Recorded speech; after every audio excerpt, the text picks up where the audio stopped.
Two students from the same college, same branch, same 8.2 CGPA walk into the same campus interview. One gets the offer, one does not. The difference had nothing to do with their code. I am Akash Paigan, AI engineer and founder of FirstJobIndia.in. And I have seen this again and again with freshers. They prepare for technical round but completely ignore the part that actually separate selected candidate from the rejected one. By end of this video, you are going to understand exactly what that difference was and why knowing this will completely change how you prepare for every interview from here. Here is what most freshers think is happening in the campus placement. They think it's a race. Whoever has the better technical skills wins. Study DSA, clear the aptitude test, crack the coding round, and get the job. And honestly, that logic makes total sense. You spend 4 years doing engineering. The interview should test engineering, right? But here is the problem. When 500 students from the same college apply to the same company, they have all studied the same syllabus, sat in the same classroom, used the same resources. Their technical skills almost identical. So if skills are nearly equal across the board, what is the company actually using to decide who to hire? This is where it gets interesting. Companies, especially the big ones, the Infosys, TCS, Wipro, the startup with proper HR teams, they know they cannot just hire one skill alone because think about it from their side. They are not just hiring someone to write code in a room alone. They are putting you on a project with 8 other people's deadlines, client pressure, a bug that show up at 11 p.m., a teammate who is not pulling their weights. In those moments, your data structure knowledge does not save the project. Who you are save the project. Can you stay committed when things get hard? This is called goal commitment. Can you bounce back when team hits a wall? That's called resilience. Can you influence a teammate who disagree with you without becoming a nightmare to work with? This is a competency too. These things cannot be measured by coding test. They cannot be read off a resume.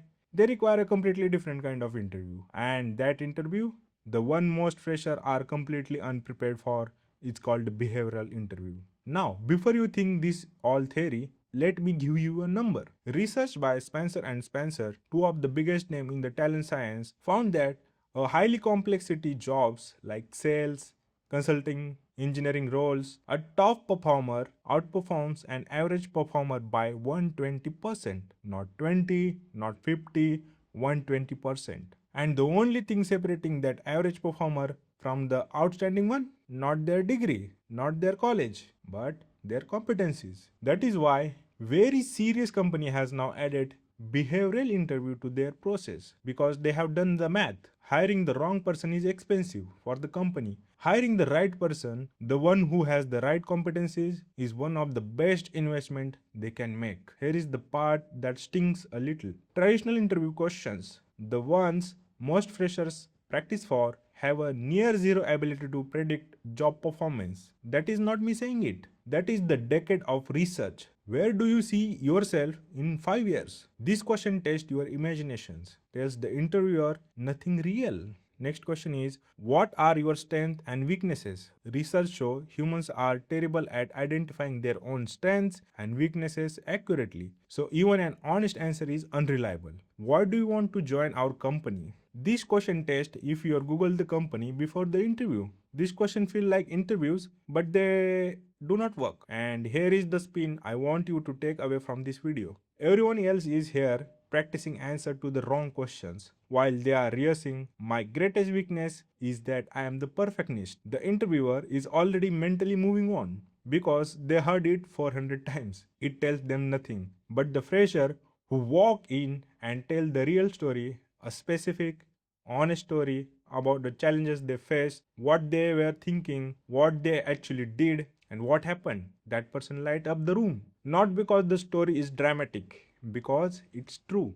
And truth has structure, it has details, it has feelings. An interviewer can detect truth in about 30 seconds. That is exactly why we built this behavioral interview course at First Job India. At FirstJobIndia.in, our focus is simple: help freshers become job ready, not just technically prepared. Because getting hired is not only about knowing the answer, it's also about showing your thinking, your ownership, your communication, and your ability to work with people. So, in this course, I'm not teaching you to fake it. I'm teaching you to unpack what already there. The challenges from the project, your college fest, your internship, your sport team, you and your family, and present them in a way that show interviewer exactly who you are. Remember the two students I told you about at beginning? Same college, same marks, same internship. The one who got rejected had great skill.